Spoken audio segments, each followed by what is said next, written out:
Good morning, students. We have solved 3 to 4 sums of final account. Today I am going to solve the sum number 17. Partners के नाम मन and Mohan.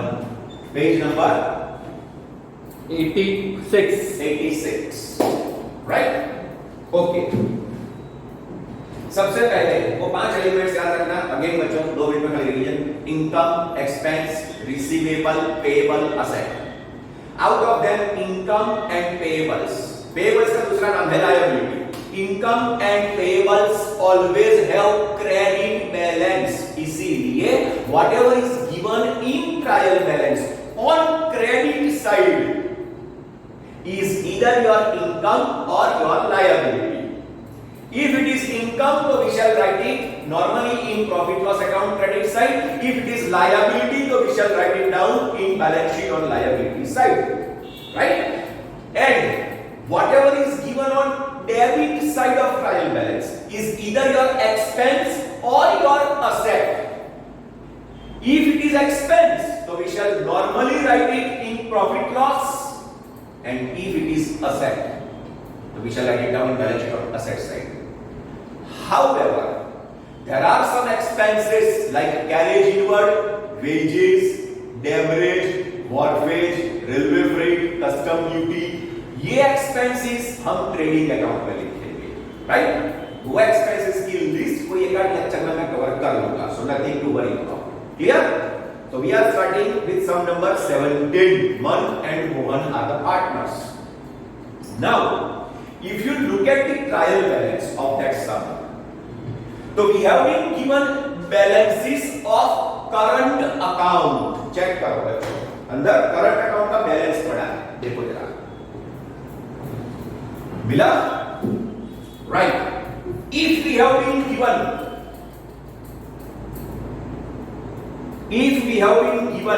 balances of current account in trial balance, then we must prepare current account. तो इसलिए मैंने current account बनाया. आप chapter 1 में पहले एक बार पहुंच जाओ.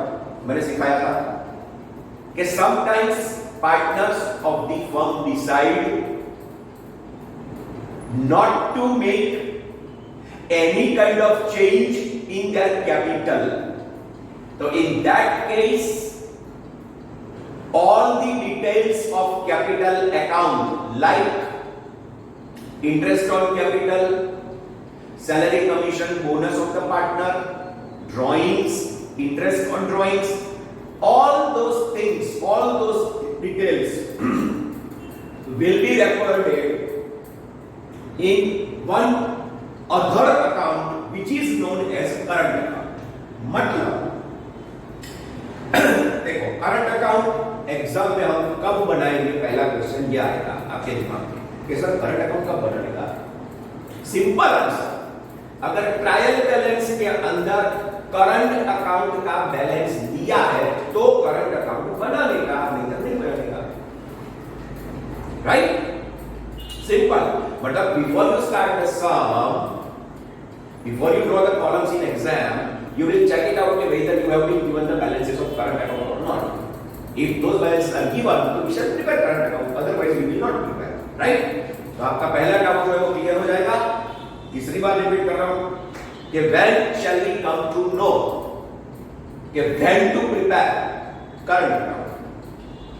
So answer is that if we are given the balances of current account in trial balance in question paper, in that case we shall prepare current account. If balances of current account are not there in trial balance, we shall not prepare it. खत्म. चौथी बात, current account का balance दिया है तो current account बनेगा, नहीं तो नहीं बनेगा. क्लियर? ओके. दूसरी बात, if we prepare current account तो nothing will be written in capital account except capital itself. Chapter 1 याद कर लो. I repeat. If we prepare current account, तो nothing will be written in capital account except capital itself. इसमें कुछ नहीं आएगा. इसमें आप याद करो, हम लोग क्रेडिट साइड 2-3 चीजें लिखते थे. Interest on capital, salary commission, bonus of partner and net divisible profit. 3 चीजें लिखते थे. इधर तो एक चीजें थी, ड्राइंग्स, इंटरेस्ट ऑन ड्राइंग्स, और शायद अगर नेट डिविजिबल लॉस आया तो इतना हम लिखते थे। तो इसमें से कुछ यहां पे नहीं आएगा, सब इधर चला जाएगा। सेम साइड, मतलब यहां जो क्रेडिट होता था like interest on capital, salary, commission, bonus and net divisible profit, वो अब यहां क्रेडिट होगा। और जो यहां डेबिट होता था like drawings, interest on drawings, वो इधर आएगा। So if we prepare current account, nothing will be written in capital account except capital। मतलब मैं क्या करूंगा, यहां कैपिटल लिखने के बाद इसको तुरंत क्लोज कर दूंगा, in order to avoid any kind of mistake that may happen, right? Okay fine. तो ये इंपॉर्टेंट पॉइंट, इसमें करंट अकाउंट का बैलेंस दिया है, तो हमें करंट अकाउंट बनाने का है। ठीक है सर जी। अब हम लोग एडजस्टमेंट पहले ठीक कर देंगे as usual. Go ahead with the first adjustment. Value of closing stock, जाने दो, इसका तो टिकड़ा होता नहीं है। Provide depre 10% on machines and buildings. Okay, तो ऊपर मशीन और बिल्डिंग होगा, दोनों में टिकड़ा मार दो। बिल्डिंग और मशीन दोनों में बाजू में 2 नंबर लिख दो। Debtors of rupees 10,000 became insolvent. 50% amount is received in future as per the instruction of the receiver. Provide 5% BDR on debtors. बच्चों, marvelous adjustment of not this sum only but of entire chapter. धांसू adjustment, highlighter से इसको highlight करो, underline नहीं, highlighter पकड़ो। वो आती है ना हाइलाइटर पे, ऑरेंज, पिंक, ग्रीन, उसमें से वो लेके आओ। मम्मी को भूख लगा, मम्मी दे जाना ना, मम्मी बेचारी ऑलवेज आपके सर्विस में होगी। मिल गई, इसको हाईलाइट करो, मार्वेलस एडजस्टमेंट है। और 99% इस बार बोर्ड एग्जाम में ये कवर होगा, ये एडजस्टमेंट पिछले 3-4 साल से नहीं आया है, इसीलिए chances are very much of this adjustment to be asked in board exam.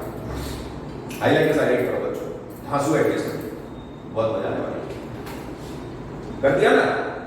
तो ऊपर डेटर में टिक करो, और अगर बैड डेट पड़ा हो तो करो टिक, बैड डेट पे टिक नहीं करोगे तो भी चलेगा, क्योंकि टाइप टेबल तो हम वैसे भी समझ लिखते हैं।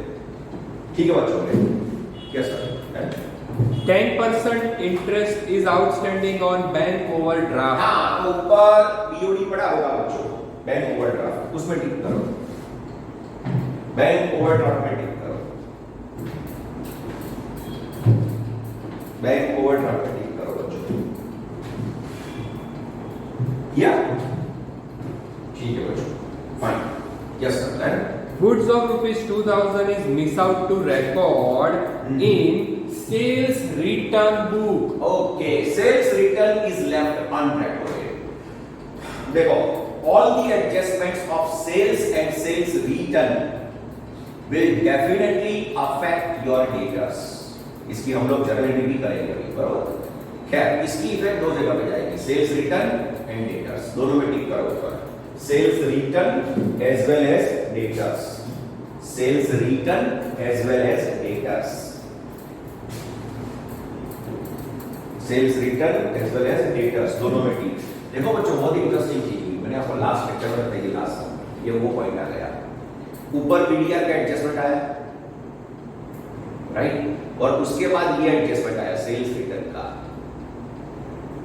तो हमको क्या करना पड़ेगा, पहले ये सेल्स रिटर्न के एडजस्टमेंट को सॉल्व करना पड़ेगा, बाद में बैड डेट रिजर्व वाला, क्योंकि बैड डेट रिजर्व आपका परसेंटेज में दिया होगा, तो वो करने के बाद अगर ये करेंगे तो अमाउंट शायद रॉन्ग आएगी, इसीलिए इट इज एडवाइजेबल पहले ये सॉल्व करना, बाद में वो बैड डेट रिजर्व वाला, ये खास ध्यान रखना। Okay sir. Entries. मतलब हो गया sir, Adjustments are covered all. Okay fine, तो we are starting with the trial balance as Yes. Usual. Fine sir. Number 1, capital balances and drawing balances. First, I speak about the capital balances. Okay, capital will be written in capital account, balance brought forward। बच्चों देखो, जगह नहीं है, इसीलिए मैं छोटे छोटे word लिखूंगा, बाय टू सब नहीं लिखूंगा, राइट? वो आप लिख देना, कल्टीवेट दैट हैबिट और else you will lose the marks. Heading में डेबिट क्रेडिट सब लिखना है। Okay, balance brought forward. Now capital has credit balance, मतलब क्रेडिट साइड तो दिया है बच्चों, वो आपका कैपिटल होता है। कितना सर पहले था? 2,80,000। बहुत बड़ी अमाउंट है। हाँ, 2,80,000 ठीक है, ऐसा स्लाइड में लिख रहा हूँ। और मोहन 2,20,000। 2,20,000 ठीक है sir. Now I speak about the drawings. हाँ, अब बच्चों देखो, हाँ ध्यान से। ड्राइंग्स हम नॉर्मली लिखते थे इधर कैपिटल की डेबिट साइड, बराबर। बट अब ये सब में ड्राइंग्स यहां नहीं आएगा। क्यों? हमने करंट अकाउंट बनाया, राइट? क्या मैंने बोला था? If we prepare current account तो nothing will be written in capital account except capital. This kind of maintaining books of account is known as fixed capital method. ये थ्योरी पढ़ोगे तो तब आएगा। फिक्स कैपिटल मतलब यहाँ कैपिटल आपका fix रहता है। फिक्स का मतलब जितना ओपनिंग बैलेंस होता है उतना ही क्लोजिंग बैलेंस, मतलब it remains fixed. This method is known as fixed capital method. But in this method, in fixed capital method, we have to prepare both capital account and current account. और दूसरा होता है fluctuating capital method. ये भी ध्यान से पढ़ना बच्चों, always. Fluctuating capital. Fluctuating capital method में current account नहीं बनता है, उसमें खाली capital बनता है। पर अभी तक 3-4 सब किए ना, वो सब fluctuating के थे। ये theory point of view है, सबके साथ उसका कोई लेना देना नहीं किया जाता। तो ये theory point of view था, याद आया तो बता दिया। There are two methods of maintaining capital: fixed capital method and fluctuating capital method. If we prepare current account, it is fixed capital method. If we do not prepare current account, it is fluctuating capital method. अब theory पढ़ लेना तुरंत जवाब मिल जाएगा, right? Here, I am coming to the main point. Since we are preparing current account, nothing will be written in capital account except this capital. तो मेरी strong advice, इसको तुरंत क्लोज कर दो, तुरंत क्लोज कर दो, so that even by mistake you do not right anything. Close करके अपने आप कुछ लिखोगे नहीं, इतना ना कभी ना कभी कुछ लिख दोगे। हाँ, पेपर लिखने में क्या है, दिमाग अंदर होना बहुत जरूरी है। That involvement is required and sometimes it so happens with everybody, even me. ये दिमाग कई बार 2 मिनट के लिए चला गया तो गलती कर देंगे, इट इज एडवाइजेबल क्लोज। हम 280 एंड 220, 280 and 220, right? और यहाँ पे 2 balance carried forward, same amount, 280 and 220. बस ये हो गया क्लोज। क्लोज करने के बाद एक जीरो शायद कम है 280 नहीं, ये छोटा छोटा लिखा है। हाँ, ये रहा। हाँ बस ओके, अब ये क्लोज करने के बाद तुरंत इसको बैलेंस शीट में डाल दो, तुरंत। Capital is always written in balance sheet, always ध्यान रखना। तो ये कैपिटल यहां पे लिख दो, कैपिटल मन M1 M2, या आप लोग पूरा मन लिखना हुआ। ये तो मेरे पास जगह कम होती है इसलिए वैसा करता हूं। आपको एक पेज पे एक अकाउंट बनाओ तो ही चलेगा।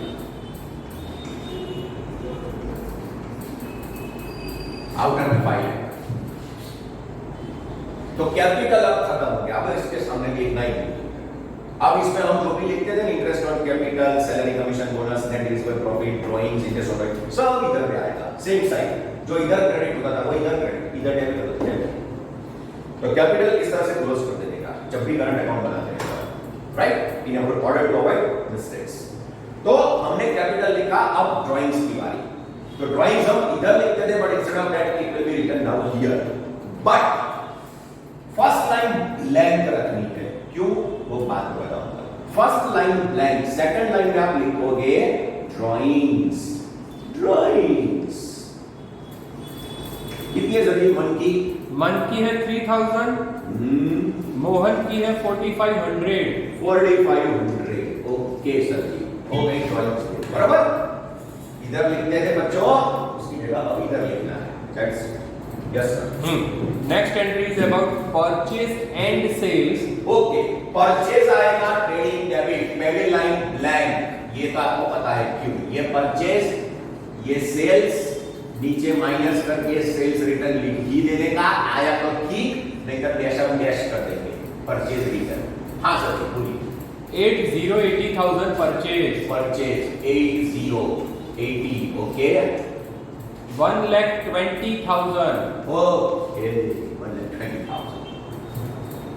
देखो बच्चों, एक बात और कॉमन सेंस होगा।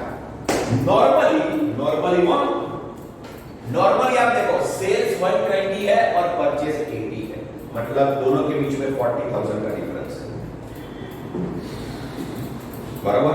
ये छोटा डिफरेंस है 40,000, मतलब the goods which I got purchasing 80,000 have been sold for 1,20,000, which has made me earn profit of 40,000. तो शायद मेरे हिसाब से शायद ऐसा फिक्स नहीं है, नॉर्मली अगर ये गैप कम होता है ना तो वो समय लॉस आता है, क्योंकि यहाँ पे बहुत सारे एक्सपेंसेस आएंगे। यहाँ आपका प्रॉफिट देखो अभी तो 40 दिख रहा है, बराबर है।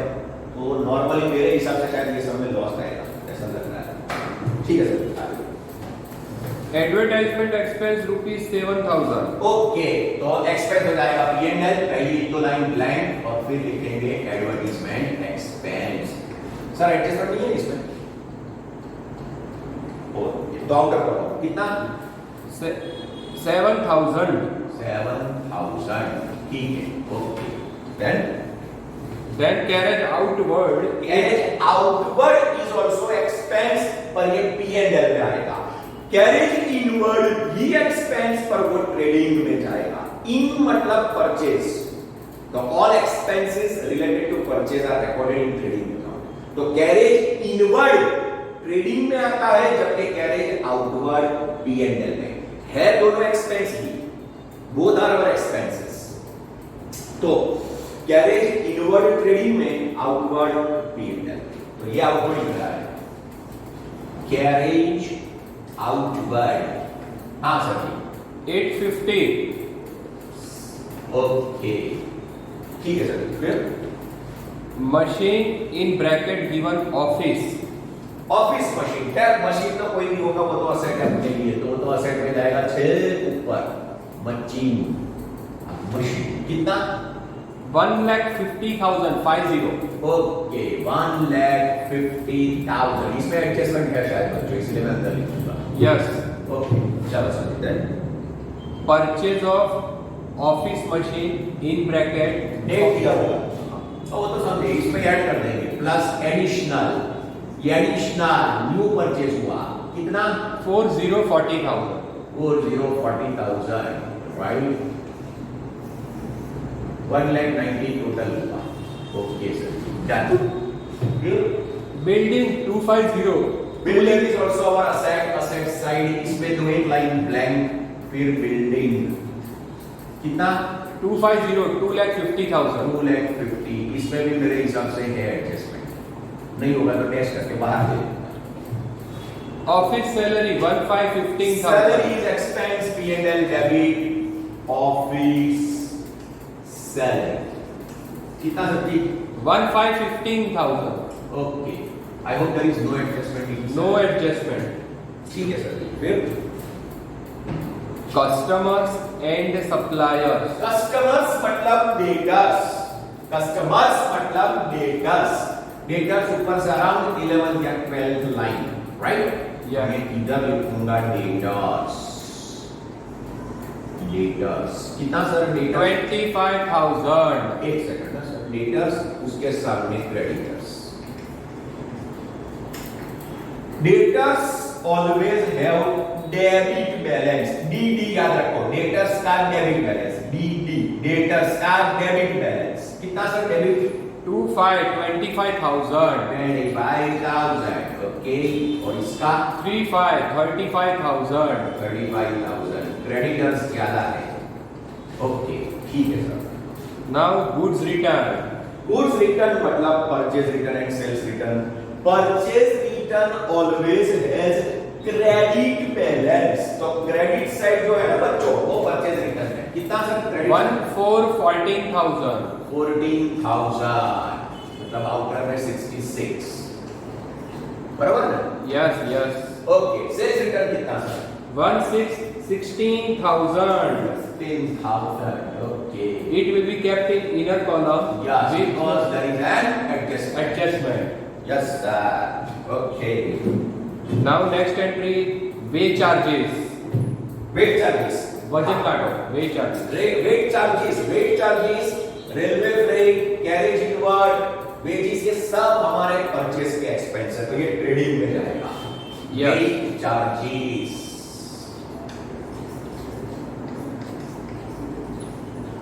कितना सर जी? 450, 450। 450, ओके। हाँ It can be described as टोलाई खर्च। हाँ चलेगा। Next entry, loan of month, loan of anybody, partners loan, loan of anybody, loan of anybody is our liability. Loan of relatives, loan of friends, loan from bank, loan from other financial institutions and loan from partner. कहीं से भी loan लेंगे ना बच्चों, वो मेरे लिए तो लायबिलिटी है। मैं हम मतलब फर्म, तो loan from anybody is my liability, तो ये जाएगा बैलेंस शीट लायबिलिटी में। लोन ऑफ month, मन कितना है सर जी? 10,000। 10,000। इसमें कुछ रेट ऑफ इंटरेस्ट दिया है? लोन ऑफ मंथ में आउटर कॉलम में जाएगा no interest rate. Interest rate is not given, Not given. तो ये भी एक इंपॉर्टेंट एडजस्टमेंट है, हिडन में बाद में बताता हूं। इसको भी हाईलाइट करो, इसको भी हाईलाइट करो, ये भी इंपॉर्टेंट पॉइंट है, ये मैं आपको बाद में समझाता हूं। इसको भी हाईलाइट करो बच्चों, इंपॉर्टेंट पॉइंट है। लोन को हाईलाइट करो ट्रायल बैलेंस में, खास ध्यान रखो बच्चों, जहां मैं एम्फसाइज करता हूं ना उसको खास हाईलाइट करो, because see what would happen बच्चों, just before the day of examination you will not have enough time to solve whole sums. Exam के अगले दिन हमारे पास टाइम कम होता है, तो सारे सम हम सॉल्व कर ही नहीं सकते, तो क्या करेंगे? तो ये जो हाईलाइट वाले पॉइंट्स हैं वही पॉइंट्स आपको खाली रिवाइज करने हैं। सो ये जो एम्फसाइज कर रहा हूं ये बहुत काम की चीज है, बी केयरफुल। एग्जाम के अगले दिन टाइम बहुत कम होता है एंड इन दैट टाइम मतलब we have to revise everything, तो how can that be done perfectly and more efficiently? So in that way, okay, whatever I have made you highlight, those points you need to revise frequently and just before the day of board examination. तो आपका मतलब धांसू काम हो जाएगा, है ना? क्योंकि अगले दिन सारे सवाल कैसे सॉल्व करेंगे हम, इतने सारे पार्ट 1 पार्ट 2 के, बराबर? बट क्या है 31 दिसंबर को सिलेबस कंप्लीट करने के बाद हम प्रैक्टिस ही इतनी करेंगे कि आपको रात को 12 बजे उठा के कोई पूछेगा सब पता होगा, तो इसका ये so nothing to worry, but ये हाईलाइट करते रहो, उसको फ्रीक्वेंटली रिवाइज करते रहना, 10-15 दिन में एक बार देख लेना ये पॉइंट क्या था, right? Okay, yes sir. Custom duty 1,13,100, ये भी एक्सपेंस है और परचेस का एक्सपेंस है, तो ये भी इधर आएगा। कस्टम ड्यूटी कितना सर जी? 1,13,100। 1,300, हाँ। Okay, 1,300, okay. Stock of goods bracket में दिया है 1,416, मतलब ओपनिंग, तो ओपनिंग स्टॉक ट्रेडिंग में चेक ऊपर कितना सर जी? 42,000। 42,000, yes, okay, done. Trading expense, trading expense, देखो ट्रेडिंग एक्सपेंस का ट्रेड वर्ड देख के इसको ट्रेडिंग अकाउंट में मत डालना, it is a kind of sundry expense, miscellaneous expense, ये P&L में जाता है, ये ध्यान रखना। ट्रेडिंग एक्सपेंस P&L में आएगा। हाँ कितना sir ji? 1,300। 1,300, Yes.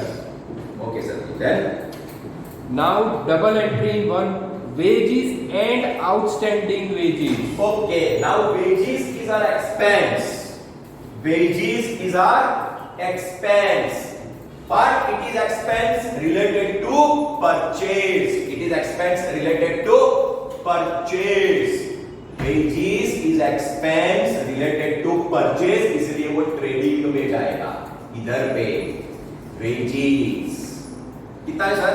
750, 750. Debit side आओ। Yes, debit side sir ji. 750 and outstanding wages is our liability, outstanding expense is my liability, तो वो बैलेंस शीट लायबिलिटी में जाएगा। इसमें तो एक लाइन छोड़ के आउटस्टैंडिंग वेजेस कितना समझिए 2600 2600 एक मिनट सर जी ओके डन बच्चों अब सुनो मे बी अगर 11 में ध्यान नहीं होगा आपका तो तुरंत आप मल्टीप्लाई होगी ऐसे सर ये आउटस्टैंडिंग वेजेस इधर प्लस नहीं कर देगा बिल्कुल नहीं कर देगा आउटस्टैंडिंग वेजेस इसमें प्लस तभी होगा जब वो एडजस्टमेंट में दिया अदरवाइज वो ऐड नहीं होगा what is outstanding wages for us liability तो उसकी एक ही इफेक्ट आएगी लायबिलिटी साइड हां अगर ये एडजस्टमेंट में दिया होगा तो दो इफेक्ट आएंगे एक इधर और एक वहां plus but if outstanding wages or any other outstanding expense is given in trial balance it will have only one effect and that is in balance sheet on liability side right okay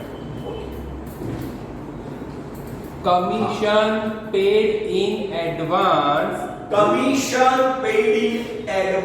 we have prepaid the expense इसी को मैंने advance दे दिया तो जैसे outstanding expense liability है वैसे prepaid जो होता है वो अपनी एसेट है सोचो प्रीपेड वो किसी ने मेरा कोई काम नहीं किया है पर उसको कुछ जरूरत है मैंने एडवांस दिया है तेरे पास तो दैट इज प्रीपेड तो इट बिकम्स माय असेट और receivable that is written on asset side तो डेटर के नीचे ऑलवेज इस पे ध्यान रखना मुझे डेटर में सबसे ज्यादा एडजस्टमेंट्स आते हैं कभी 6-7 लाइन छोड़ देनी है इसके नीचे और फिर लिखने का प्रीपेड commission कितना सर जी 350 350 350 ओके ठीक है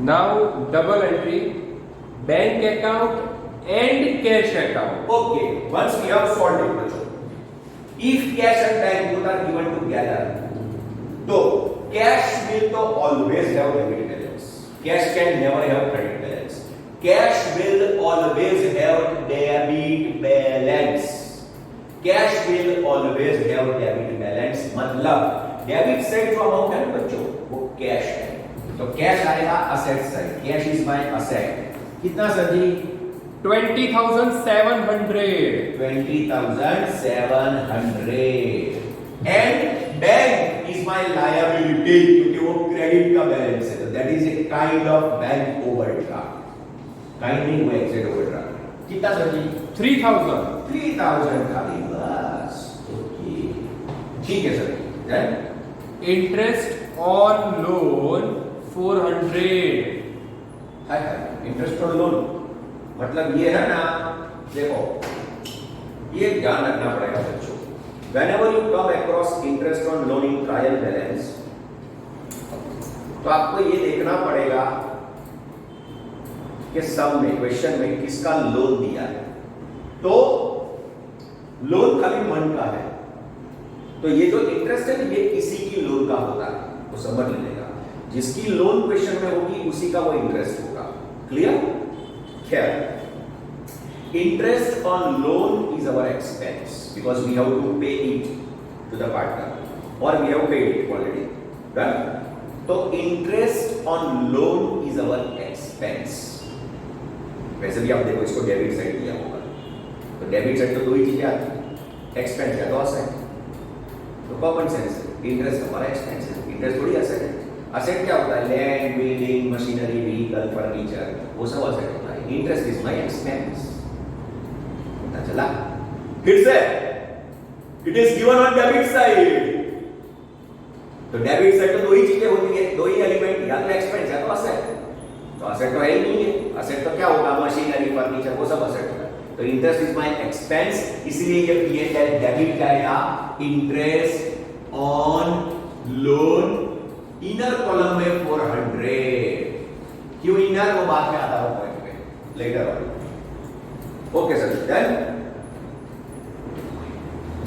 investment in government security with 8% given interest investment in government security investment is our asset any kind of investment is our asset अगर देखो इसको डेबिट साइड दिया होगा अमाउंट देखो तो बच्चों अमाउंट डेबिट साइड है ना हाँ तो ये एक्सपेंस है या तो असेट है तो कॉमन सेंस इन्वेस्टमेंट हमारा असेट है वो एक्सपेंस है एक्सपेंस का मतलब क्या तो पैसा दिया वो भूल जाने का इन्वेस्टमेंट का मतलब वापस आएगा तो इन्वेस्टमेंट इज माय असेट।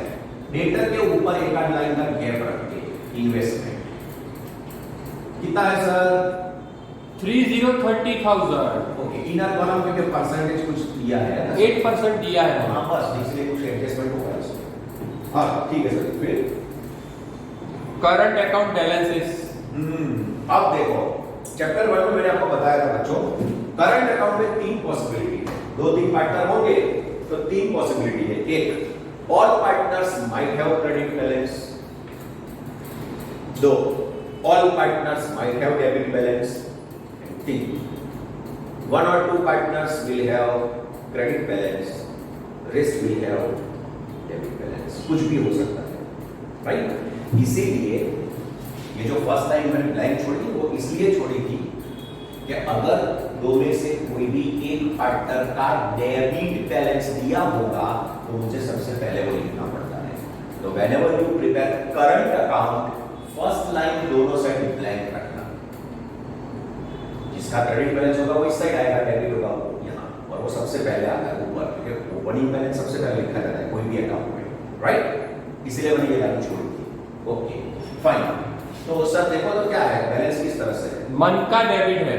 मन का डेबिट, उसका डेबिट है। हाँ तो जिसका बच्चों डेबिट बैलेंस है वो डेबिट में लिखना है, क्रेडिट है वो क्रेडिट, कोई टेंशन नहीं। डेबिट वाला डेबिट, मन का डेबिट, ये डेबिट साइड, ये मन। कितना है सर मन का? 8,000। 8,000। यहाँ पे लिखोगे आप बैलेंस ब्रॉट फॉरवर्ड, और मोहन का क्रेडिट है ना? यस। ओके, तो बैलेंस ब्रॉट फॉरवर्ड, मन में डैश, इसका कितना? 12 rupees. 12,000 sorry. Okay 12,000, 12,000। Okay then complete the all trial balance. Trial balance is over. अब सबसे पहले हिडन एडजस्टमेंट। हिडन मतलब ट्रायल बैलेंस में जहां पे भी आपको डेट या परसेंटेज लिखते हैं वो सब आपके हिडन एडजस्टमेंट। जहां पे भी डेट और परसेंटेज लिखता है वो सब हिडन एडजस्टमेंट। तो सम के दो इंपॉर्टेंट पॉइंट में से पहला, interest on loan of money. अब सुनो, चैप्टर 1 की थियरी पढ़ना, पता चलेगा। When we have borrowed, we मतलब firm, हम मतलब firm, we मतलब हम मतलब firm, we मतलब हम मतलब firm। तो whenever we have borrowed loan from partner and rate of interest is not mentioned in the question, then according to Indian Partnership Act 1932, we must pay 6% interest. We must pay 6% interest to the partner if we have borrowed loan from him. ये सिर्फ partner के loan के लिए applicable है और कहीं पे भी नहीं है, ध्यान रखना। मतलब this provision of 6% is neither applicable for capital nor applicable for drawings nor applicable for loan of relatives, not applicable for loan of friends, not applicable for bank loan, not applicable for any other loan from other financial institutions। कहीं पे भी applicable नहीं है।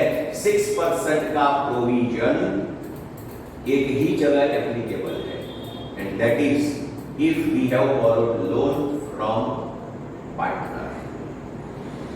तो partner के loan के ऊपर अगर क्वेश्चन में इंटरेस्ट का रेट नहीं दिया तो इट इज मैंडेटरी, कंपल्सरी 6% लेना है। ऐसा चैप्टर 1 की थियरी में मेंशन है और पार्टनरशिप एक्ट 1932 में भी मेंशन है, राइट? तो 6% इंटरेस्ट लेना है।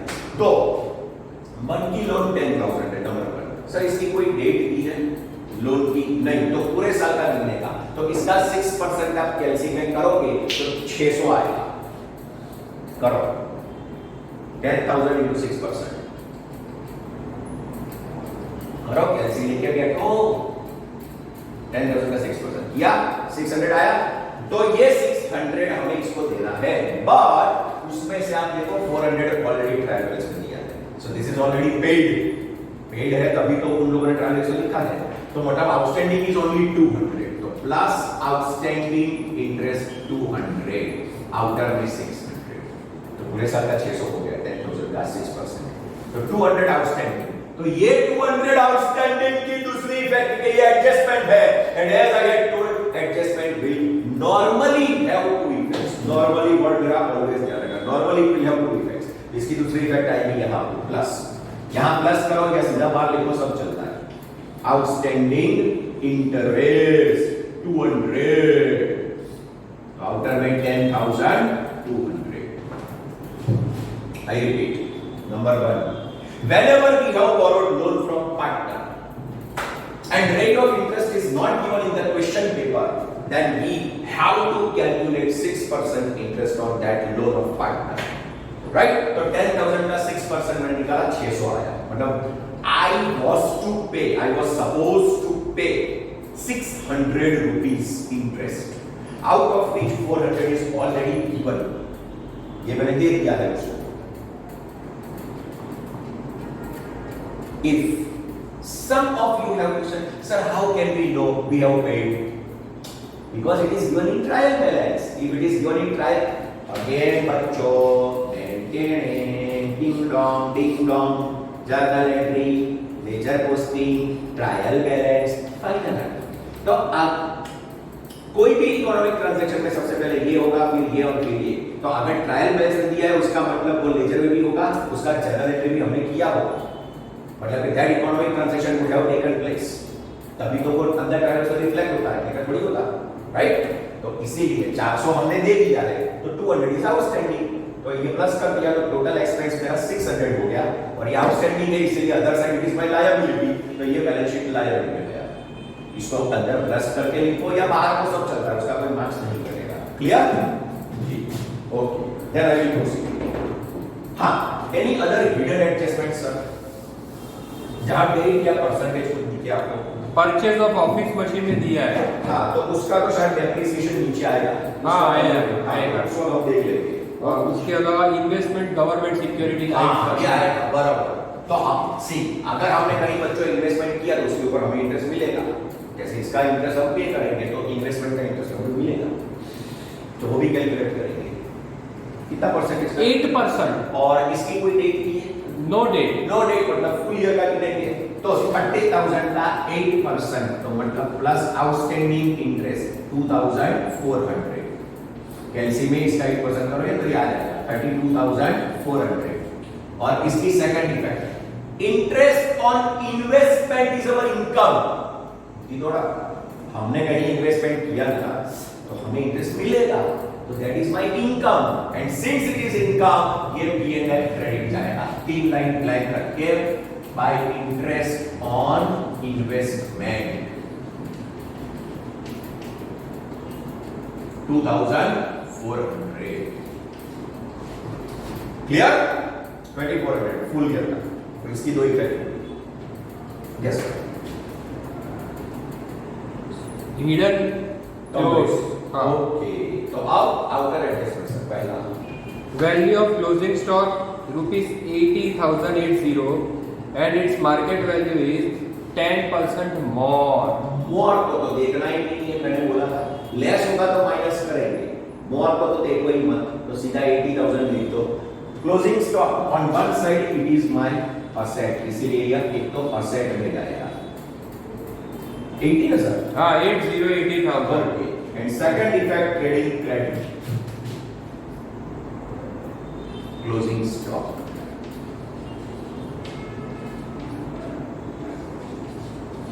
Yes बच्चों, done? Okay, yes sir.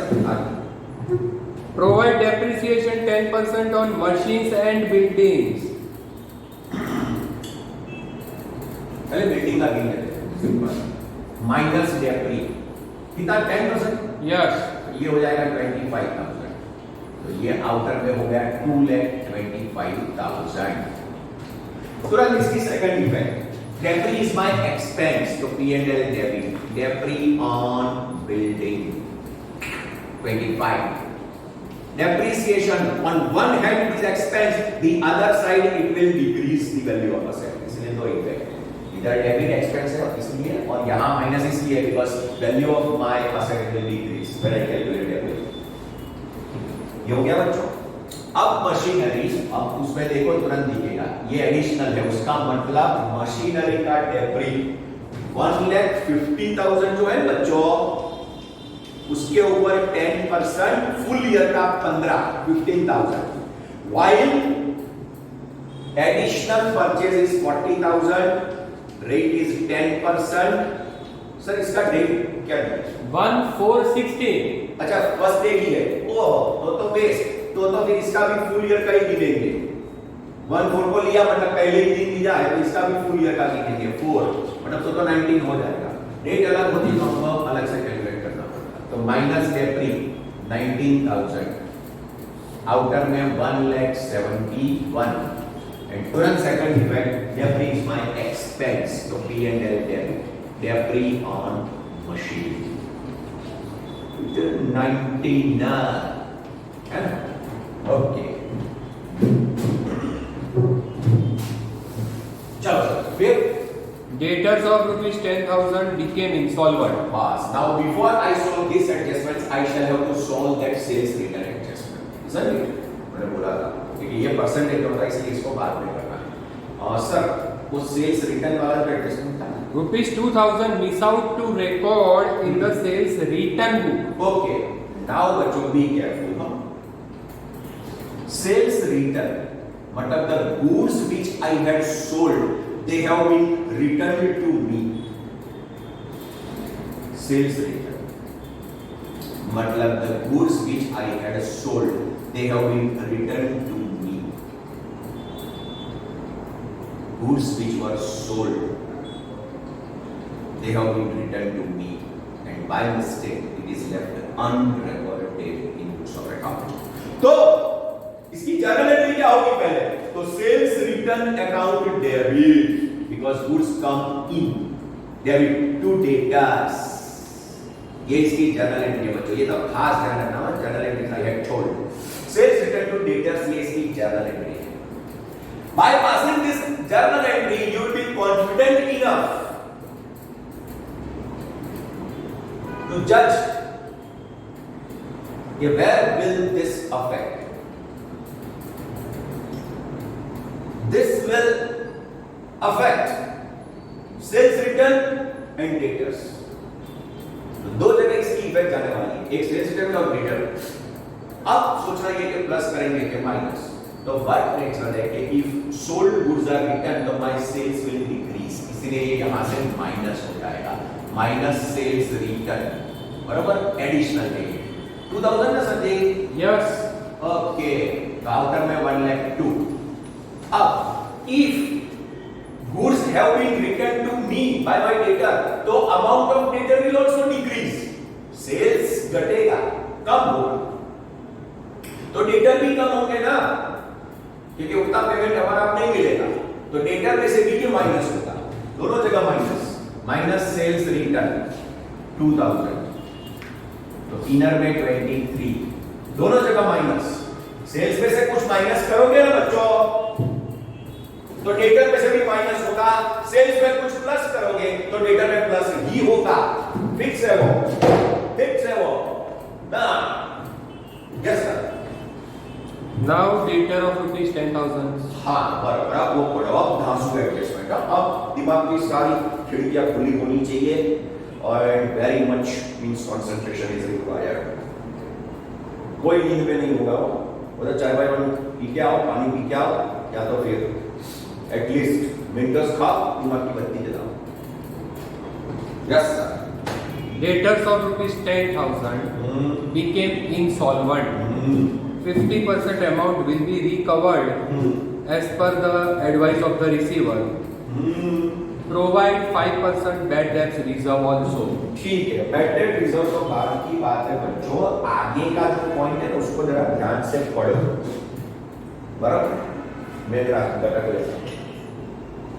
पानी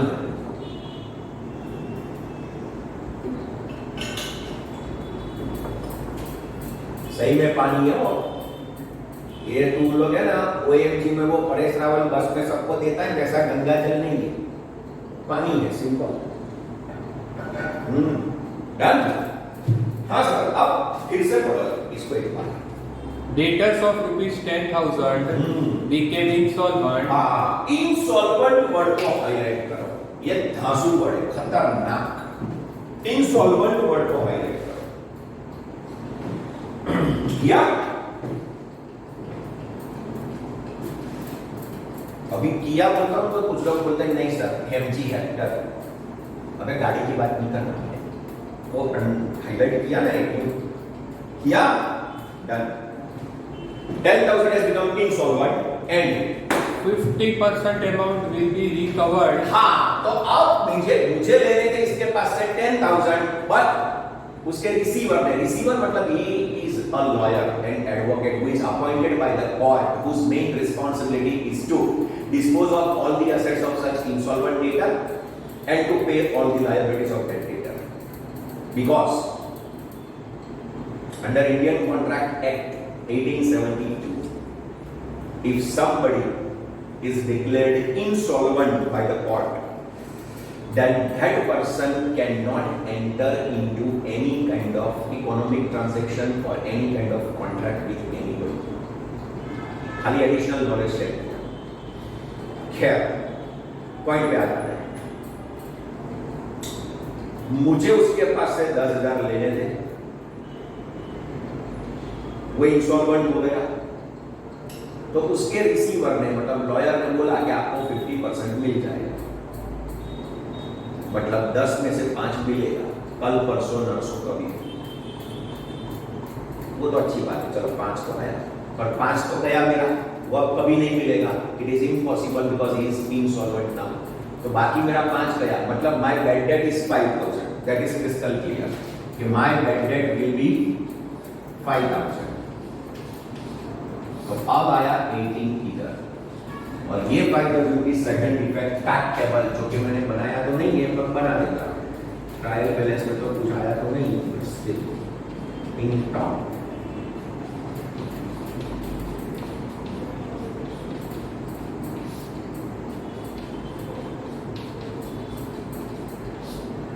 ट्रायल बैलेंस में नहीं था, ये भी नहीं था, तो बैड डेट आया मेरा 5,000। Correct. ओके, अब कैलकुलेट 5% मीडियन। Yes, 5%. अब 5% मीडियन, अब देखना हो, मैं पहले एक इंटेंशनल गलती करने वाला हूं, पहले मैं गलती करूंगा, आपको बता रहा हूं। मीडियन में हम क्या करते हैं, मीडियन इसके ऊपर हम लोग लास्ट में जो अमाउंट होता है उसके ऊपर बैड डेट माइनस करने के बाद जो बनता है उसके ऊपर हम लोग मीडियन लिखते हैं, तो इसका 5% होगा 900। अब if you calculate like this तो 1,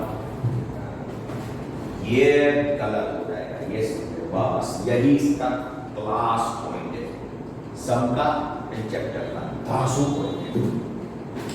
18 हर सम में 18,000 का ही हम लोग 5% करके हम कर देते हैं, हर सम में मतलब जो लास्ट अमाउंट आती है उसका परसेंटेज निकाल लेते हैं, खत्म। But this sum is an exceptional sum, we can not calculate BDR on 18,000।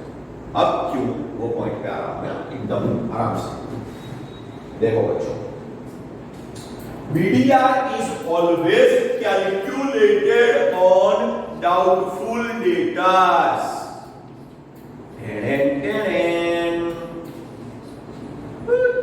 Doubtful debtors, अभी ये डाउटफुल डेटर्स होता क्या है, तो डाउटफुल डेटर्स का मतलब होता है the debtors from whom we might receive our dues, we might not receive, they are known as doubtful, मतलब जिसके पास से शायद पैसा आ जाएगा शायद नहीं आएगा, they are known as our doubtful debtors। I repeat, doubtful word समझो, मतलब शायद होगा शायद नहीं होगा, that is doubtful। तो doubtful debtors are those debtors from whom the chances of recovering the amount will be equal to the chances of not recovering the amount। मतलब जिसके पास से शायद मिल सकता है पैसा, शायद नहीं मिल सकता, ये वर्ड के ऊपर एम्फसाइज, वो डाउटफुल है, शायद देगा शायद नहीं देगा, isn't it? तो डाउटफुल डेटर कैसे ढूंढना है, तो बराबर ध्यान रखना हो। डाउटफुल डेटर्स मतलब टोटल डेटर्स मेरे ग्रैंड टोटल माइनस, आप ध्यान रखना, इनसॉल्वेंट डेटर, ललिता आओ, ये फॉर्मूला ध्यान रखना बराबर। अब मेरे टोटल डेटर्स इधर क्या है, इधर थे, हाँ ये है 25 पहले थे, उसमें से 2 और सेल्स रिटर्न का निकाल देगा तो 23,000। अगर ये 2000 का एडजस्टमेंट नहीं होता तो 25 लेता, बट बिकॉज ऑफ दिस मेरा अब डेटर है 23,000, तो टोटल डेटर्स आर 23,000। और उसमें से इंसॉल्वेंट डेटर वर्ड को एम्फसाइज करो, बैड डेट वर्ड नहीं लिखा मैंने, ना ना ना, बैड डेट नहीं, इंसॉल्वेंट वर्ड लिखा है। अब जो इंसॉल्वेंट हुआ ना, उसके पास से मुझे लेने थे 10,000, मतलब 10,000 माइनस होगा। यह formula total debtors minus insolvent debtor, total debtors 23 sales return minus करने के बाद, और उसमें से इंसॉल्वेंट जो डेटर है उसका पूरा अमाउंट माइनस करेंगे 10,000। क्यों पूरा माइनस करेंगे वो भी कॉन्सेप्ट में समझना है, पर पूरा माइनस करना है। तो अब मेरे पास डेटर्स बचे 13,000 जो कि डाउटफुल है, ये लोग शायद पैसा देंगे शायद नहीं देंगे, और बीडीआर इसके ऊपर कैलकुलेट होगा। BDR is equal to doubtful debtors into rate of BDR. इसका रिवीजन वीक में एक बार 2 महीने तक करना है, आपको दिमाग में चिपक जाएगा। तो ये आएगा 650, इतना बीडीआर आएगा, है ना, ये आएगा बीडीआर। अगर आपने 18,000 का 5% 900 लिखा होता तो गलत, हर सब में ऐसा ही होता है, पर ये सब में नहीं होगा। तो अब पहला क्वेश्चन आपके दिमाग में आएगा, sir how can we come to know इसका ऐसे कैलकुलेशन करना है? Simple, without any pimple. मैंने आपको इंसॉल्वेंट वर्ड हाईलाइट करवाया है ना बच्चों, बस जब भी एडजस्टमेंट में वो वर्ड दिखता है ना इंसॉल्वेंट, तब समझ लो कि मिलन सर ने जहां वार्निंग दी थी ये वही पॉइंट आया। Insolvent word is very important. The moment you come across that insolvent word in your adjustment, it should click into your mind that Milan sir had emphasized on this adjustment a lot. So in that case, BDR should be calculated like this. Doubtful debtor find करो, कैसे? तो total debtors minus insolvent. Insolvent मतलब उसकी पूरी amount minus कर देंगे, right? तो मेरा BDR 650 है।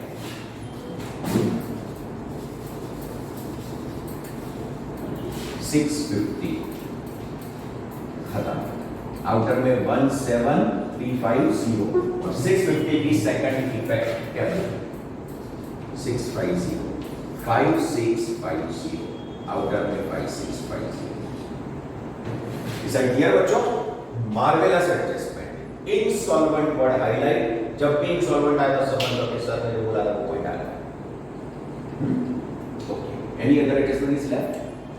10% interest is outstanding on bank overdraft. Okay, तो बैंक ओवरड्राफ्ट मेरा 3000 है, इसका आउटस्टैंडिंग इंटरेस्ट 10% 10%, तो 300। तो ये आउटस्टैंडिंग मतलब लायबिलिटी इसलिए इधर आएगा, एंड इसकी सेकंड इफेक्ट, ये मेरा एक्सपेंस भी है, on one side it is liability, other side it is my expense. तो यहां पे हम लिखेंगे interest on bank overdraft. Okay sir, done, it is over. और कोई एडजस्टमेंट बचा? पक्का ना? ओके बच्चों, अच्छा दूसरी बात, मैंने आपको बोला था कि ये पूरा 10 माइनस क्यों होगा, बराबर? अब इसका कॉन्सेप्ट देखो, कितनी मजा आने वाली है। देखो पूरा 10 माइनस क्यों होगा, वो क्या करता है? 10,000 का डेटर इंसॉल्वेंट हुआ, बरोबर। ये वर्ड खास रखना, doubtful debtor. Doubtful debtors are those debtors from whom we might receive the amount, we might not receive। मतलब ये ढच्चू पच्चू है, शायद पैसा आएगा, शायद नहीं आएगा, शायद आएगा, शायद। They are known as doubtful, बरोबर। अब ये 10,000 का जो इंसॉल्वेंट हो गया है ना, इसके दो पार्ट होते हैं। इसमें दो पार्ट में क्या हुआ कि ये 5,000 उसके लॉयर ने बोला कि आपको मिलेगा, बराबर। ये लॉयर ने बोल दिया, लॉयर जो था ना उसका रिसीवर, उसने बोला कि आपको मिलेगा, तो बाकी 5,000 मेरे को नहीं मिलेगा, बराबर। देखो बहुत धांसू पॉइंट है, समझ लेंगे सर। 10,000 के दो टुकड़े हो गए, लॉयर ने बोला 5 मिलेगा, उसका मतलब कि 5 नहीं मिलेगा। अब सुनो, ये नहीं मिलेगा, ये पैसा नहीं जाएगा, फिक्स हो गया, मतलब इसमें कुछ डाउटफुल के ऐसा नहीं है, ये नहीं मिलेगा, क्लियर हो गया। डाउटफुल का मतलब क्या बच्चों? डाउटफुल मतलब शायद मिलेगा, शायद नहीं मिलेगा, पर ये पक्का हो गया नहीं मिलेगा, है। और ये 5 लॉयर ने बोल दिया, मतलब वो मिलेगा ही मिलेगा। इसमें से ₹1 भी अब आपका नहीं कटेगा, ये पूरा मिलेगा, ये पूरा नहीं मिलेगा। मतलब ना तो ये डाउटफुल है, ना ये डाउटफुल है। See the beauty. पहले यही याद रखना है कि PDR is always calculated on doubtful debtors. Doubtful मतलब दोस्त हु माइट पे माइट नॉट पे। तो ये 10 जो है उसके दो टुकड़े, लॉयर ने बोला 5 मिलेगा, मतलब 5 नहीं मिलेगा, तो इसमें कुछ डाउटफुल नहीं है, ये पैसा डूब गया आपका, इट इज सम, ये गया, नहीं मिलेगा, तो कुछ डाउटफुल नहीं है। और ये 5 कंपल्सरी मिलेगा, कुछ भी हो जाए, अब इसमें से ₹1 कम नहीं होगा, ये फिक्स मिलेगा, तो ये भी डाउटफुल नहीं है, ये मिलेगा ही मिलेगा, ये नहीं मिलेगा, तो ना तो ये डाउटफुल है, ना ये डाउटफुल है। तो 10,000 हमारी जो अमाउंट है ना, उसमें कुछ डाउटफुल जैसा नहीं है, इसीलिए पूरा नहीं हो सकता, समझे? ना तो ये डाउटफुल है, ना ये डाउटफुल है, इसलिए पूरा 10,000 नहीं हो सकता। सही क्लियर? बस ये कॉन्सेप्ट है इसका मस्त। ठीक है sir, fine. Now we shall take the total. We will check it out whether something is written in inner column और बाहर नहीं खींचा ऐसा कुछ है, बस हो गया। 1,82,000। देखो बच्चों, 1,82,000 इसका क्रेडिट का ज्यादा है टोटल, क्रेडिट ज्यादा है, 1,82,000। ठीक है, 1,82,000। 71500 71500 GP। Right, okay. तो यहां पे हम लिखेंगे to profit and loss account bracket में जीपी, राइट। तुरंत इसका सेकंड इवेंट इधर 71,500 बाय ट्रेडिंग अकाउंट ब्रैकेट में जीपी। इस साइड का total around 73,000-74,000। Debit side more total, debit का ज्यादा हो रहा है, यस। ठीक है। 74700 74700 पक्का ना? 100%। 9 entries total।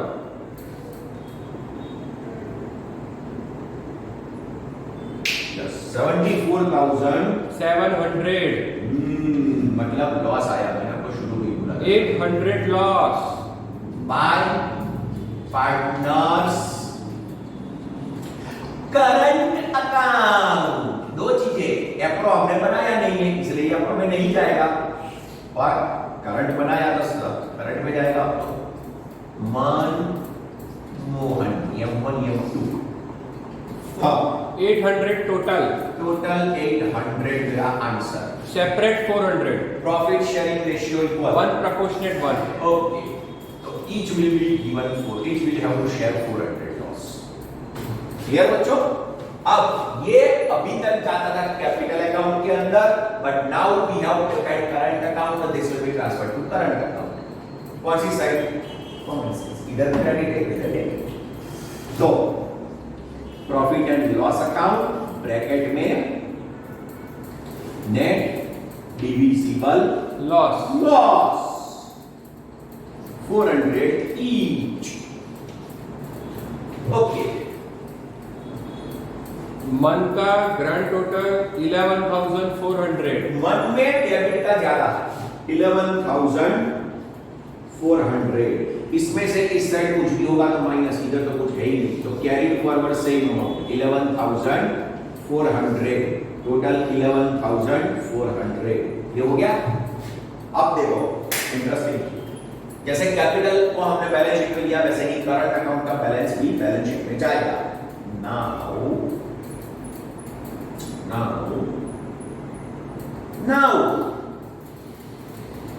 मंथ का डेबिट बैलेंस आया। डेबिट बैलेंस का मतलब क्या? Total of debit side is more, that is known as debit balance. If total of credit side is more, it is known as credit balance. If total of debit side is more, it is known as debit balance. If total of credit side is more, it is known as credit balance. तो month का debit का total ज्यादा है, तो debit balance of current account is transferred in balance sheet on asset side.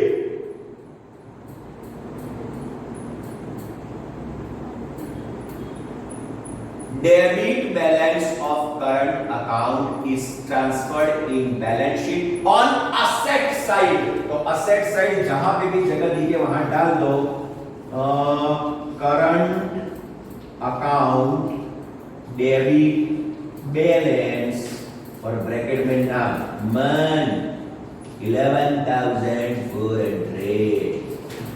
अब मोहन का credit का ज्यादा आ रहा है, 12,000 टोटल है इसका, तो सेम 12 इधर 12 से 7,100 कैरी फॉरवर्ड। Yes. ये क्रेडिट बैलेंस है। क्यों credit? Because total of credit side is more, it is credit balance. आपको खाली याद है इसलिए मैं लिखा हूं, शायद 11 में आपका ध्यान नहीं पड़ा हो तो कोई चिंता नहीं है, 12 में पता ये क्रेडिट बैलेंस है, this is known as debit balance. तो क्रेडिट बैलेंस देखो, डेबिट बैलेंस कहां जाएगा? डेबिट बैलेंस असेट साइड पे जाएगा। ये मैं आपके लिए लिख रहा हूं, आपको एग्जाम में लिखना है ऐसा, असेट साइड। और ये क्रेडिट बैलेंस है, तो ये बैलेंस जाएगा लायबिलिटी साइड। तो लायबिलिटी साइड कैपिटल के नीचे current account credit balance Mohan 7,100। किया डन। ठीक है सर जी, टोटल ओके 558,200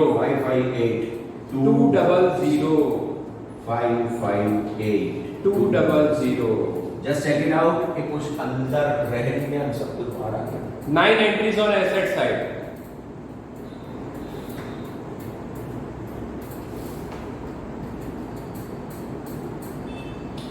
बस वो सब आ गया, ये भी बाहर आ गया, डेटर को भी हमने ले लिया, प्रीपेड भी आ गया, कैश भी आ गया, ये भी टोटल एक बार देख भी लेते चलो। हाँ आ गया 100% कंप्लीट।